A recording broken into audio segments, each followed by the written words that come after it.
Hello friends, welcome to drone Sanjay Khan channel. நம்ம அம்மா பொண்ணுக்கான dress தான் நம்ம இப்போ கொஞ்ச நாளாக வீடியோ பார்த்துட்ருக்கோம். இப்போ கட்டிங் வீடியோ பார்த்துட்டோம். பாப்பாவுக்கு வந்து ஸ்டிச்சிங் வீடியோவும் பார்த்துட்டோம். இப்போ பெரியவங்களுக்கு இது அவங்களுக்கு வந்து பாவாடை தாவணி மாடல், இவங்களுக்கு அம்ப்ரெல்லா கட்டு போட்டோம். அந்த அம்ப்ரெல்லா கட்டை வந்து நம்ம எப்படி ஜாயின் பண்ணோம் அப்படின்னு சொல்லிட்டு தான் நம்ம அப்படியே ஒரு ஃபுல் சாரியை கொஞ்சமாக துப்பட்டாக்கு மட்டும் கொஞ்சம் துணி எடுத்துகிட்டு அப்படியே வந்து நான் கட்டிங்கில் போட்டு அதை அதில் கட் பண்ணுற பீஸ்லேயே அதை ஜாயிண்ட்டை வச்சு நான் ஃபில் பண்ணிட்டேன்.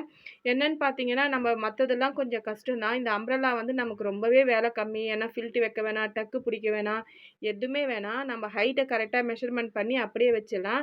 இப்போ பேக் கழுத்து தச்சாச்சு. ஃப்ரண்ட்டு வந்து நான் கொஞ்சம் இறக்கமாக கட் பண்ணியிருக்கேன். அதுக்கு ஒரு சின்ன டிசைன் தைக்க போகிறேன்.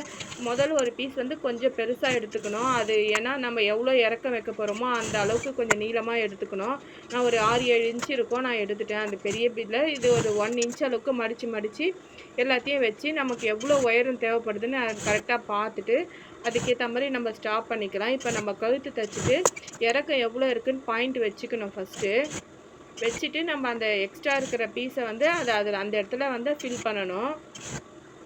இது ஒரு சின்ன டிசைனு. ஏன்னா நம்ம வந்து இந்த டாப்பு வந்து பாப்பாவுக்கு ட்ரெஸ் தைச்சதுலேருந்து கட் பண்ணது. கீழே பாட்டம் ஃபுல்லாக சாரீ, ப்ளைன் சாரீ அப்படி மிக்ஸ் பண்ணுறப்ப இது கொஞ்சம் சின்ன டிசைன் வச்சா நல்லாயிருக்கும் அப்படின்னு பிளான் பண்ணி தான் நான் இதை செஞ்சேன். வேணும்னா நீங்கள் பின்னு குத்தி வச்சுக்கலாம்.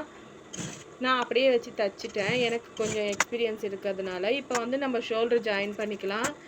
பண்ணிவிட்டு இதுக்கு ஒரு டாட் பிடிக்கலாம். நம்ம அந்த டாட் மார்க் எப்படி நான் பண்ணுறதுன்னு சொல்கிறேன். இப்போ ஃப்ரண்ட்டை எடுத்துகிட்டு 2ஆக மடிச்சுக்கலாம். மடிச்சுட்டு நான் அந்த மடிப்புலேருந்து 3 அப்புறம் அந்த பாயிண்ட்லேருந்து மேலே உயரமும் 3 வச்சுட்டு அதை அர்க்கப் பண்ணி எடுத்துட்டேன். ஒரு 1 இன்ச் அளவுக்கு நம்ம அந்த டாட்டை பிடிச்சி விட்டுட்டோம்னா நமக்கு வந்து அந்த ஷேப்பு ஃப்ரண்ட்டில் ஃபினிஷிங் வந்து நமக்கு பிரின்சஸ் கட் மாதிரி சூப்பராக வரும். நீங்களும் ட்ரை பண்ணி பாருங்கள். நார்மலாக தைக்கிற டாப்புக்கும் இதுக்கும் கொஞ்சம் டிஃப்ரெண்ட் வரும். இது பார்த்தீங்கன்னா இப்போ கை ஏற்றியாச்சு. 3/4 ஹேண்ட் ரெடி பண்ணி வச்சாச்சு. ஏற்றிட்டு இப்போ வந்து நம்ம வந்து பாட்டத்தையும் அப்படியே ஏற்றிட்டு வந்தால் இது ரொம்ப ஈஸியானது தான். இது என்னென்னா நமக்கு மற்றதெல்லாம் தைக்கிறது கஷ்டம். இது வந்து ரொம்பவே ஈஸி தான். இது 2 பிட்டாக இருக்கும். அதை கரெக்டாக 2 பாட்டத்துக்கு ஏற்றிட்டு அதுக்கப்புறமா கீழே மடித்து தைக்கணும். சைடெல்லாம் கரெக்டாக நம்ம மார்க் பண்ணி வச்சிட்டோம்னா அழகாக அந்த இடுப்பாண்டை வந்து நம்ம ஷேப் கரெக்டாக எடுத்துட்டோம்னா ட்ரெஸ்ஸு சூப்பராக இருக்கும். இப்போ நம்ம கீழே மடிக்கிறப்போ பார்த்தீங்கன்னா அது நம்ம துணியே இருக்கிறத வச்சு மடித்தோம்னா நம்ம நடக்கிறப்ப அப்படியே லேஸாக இருக்கும்.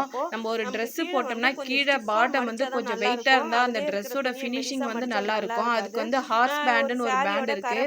அது பிளாஸ்டிக்கில் இருக்கும். அது 2 மடிப்பு துணியை வச்சுட்டு அதுக்குள்ளே இந்த பேண்டு தான் இது உள்ளே வச்சுட்டு அதுக்கப்புறமா நம்ம இந்த துணி மேலே வச்சு பேக்கில் தச்சு திருப்பினோம்னா அது ஃபினிஷிங் சூப்பராக இருக்கும். நான் இப்போ அந்த பேண்டை வாங்கலை, அதனால என்ன பண்ணேன்னா என்கிட்ட ஒரு சாரியோட கரை இருந்தது. அதை 2 மடிப்பாக மடித்து வச்சு மேலே கொடுத்து உள்ளே திருப்பிட்டேன். அதனால பெரிய சாரி வந்து ரொம்ப ஒரு சாரி ஃபுல்லாக தைக்கிறதுனால நீங்கள் பெரிய துணியாக தேவைப்படும். நீங்கள் எது எடுக்கிறீங்களோ ரொம்ப பெருசாகவே எடுத்து செய்யணும். நீங்கள் அது பிளான் பண்ணிக்கோங்க. அதுக்கப்புறமா நான் இதுக்கு ஒரு பெல்ட் ஒன்று தைச்சேன். இந்த பெல்ட் வந்து ஆல்ரெடி நான் வீடியோ போட்டிருக்கேன். நீங்கள் பார்க்கலைன்னா பாருங்கள். நம்மக்கிட்ட இருக்கிற கரையே வந்து நான் அழகாக அது ஒரு சின்ன சைஸில் நல்லா மெலிசாக கட் பண்ணி எடுத்துகிட்டு நல்லா உருட்டி தைச்சிட்டு அதில் நல்லா லேஸை வச்சு நான் 2 சைடும் தைச்சிட்டு அதுக்கு ஒரு ரோப்பு வைக்கணும். நான் ரோப்புக்கு பதில் என்கிட்ட கோல்டன் கலரில் ஒரு லேஸ் இருந்தது. அந்த லேஸ் தான் நான் வச்சேன். அதுவே கொஞ்சம் அழகாகவே இருந்தது. அவ்வளோதான் பாருங்கள். அந்த லேஸ் எடுத்து வச்சுட்டு இந்த பெல்ட்டு வந்து ஃபினிஷ் பண்ணிட்டேன். அதுக்கப்புறம் பார்த்திங்கன்னா நாட்டு வச்சேன். நாட்டு தைக்கிறதுக்கு துணி கொஞ்சம் இருந்ததுங்க. ஆனால் என்கிட்ட ரோப்பு தைக்கிறதுக்கு இல்லை. அதுக்கு கோல்டு கலரில் இருக்கிற ரோப் எடுத்துட்டேன். ஃபஸ்ட்டு எடுத்தது லேஸு, இது வந்து ரோப்பு. இதையே வந்து நான் நாட்டுக்கு எடுத்து யூஸ் பண்ணிவிட்டு அந்த ட்ரெஸ்ஸை ஃபினிஷ் பண்ணியாச்சு. செம்ம சூப்பராக வந்ததுங்க. நீங்கள் இந்த வீடியோ பார்க்குறவங்க உங்கள் எல்லாருக்குமே தெரிஞ்சிருக்கும். இந்த ஐடியா பிடிச்சிருந்தா எனக்கு அப்படியே ஒரு சப்ஸ்கிரைப் பண்ணி லைக்கும் பண்ணிவிடுங்க. உங்கள் ஃப்ரெண்டுங்களுக்கெல்லாம் ஷேர் பண்ணி விடுங்க. அடுத்தடுத்து என்ன வீடியோ போடலான்னு ஐடியாவும் சொல்லுங்கள். இந்த ட்ரெஸ் வந்து செம்ம சூப்பராக வந்ததுங்க. நம்ம கீழே வந்து நல்ல ஒரு வெயிட்டாக கொடுத்ததுனால அந்த ட்ரெஸ்ஸோட நமக்கு போட்ட உடனே அவங்களுக்கு அந்த ட்ரெஸ்ஸு பார்த்திங்கன்னா நல்ல ஒரு ஃபுல்ஃபில்லாக இருந்தது. நீங்களும் ட்ரெஸ் தைக்கிறப்ப பார்த்தீங்கன்னா இந்த மாதிரி சின்ன சின்ன விஷயத்தெல்லாம் ஃபாலோ பண்ணோம்னா ரொம்பவே அழகாக இருக்கும். இந்த பெல்ட் வச்சுட்டு நான் அந்த ஏற்கனவே உங்களுக்கு துப்பட்டாக்கு துணி எடுத்தேன்னு சொன்னேன். அதை மெலிசாக உருட்டி அடித்து பாப்பாவோட துப்பட்டாவும் இதையும் பாதி மிக்ஸ் பண்ணி அவங்களுக்கு 2 பேருக்கும் மேட்சாக இருக்கிற மாதிரி செட் பண்ணிட்டேன். என்னோடய ஐடியாலாம் பிடிச்சிருந்தா போதுன்னு அப்படியே ஒரு சப்ஸ்கிரைபை பண்ணிவிடுங்க. பண்ணிவிட்டு லைக்கும் பண்ணிவிடுங்க.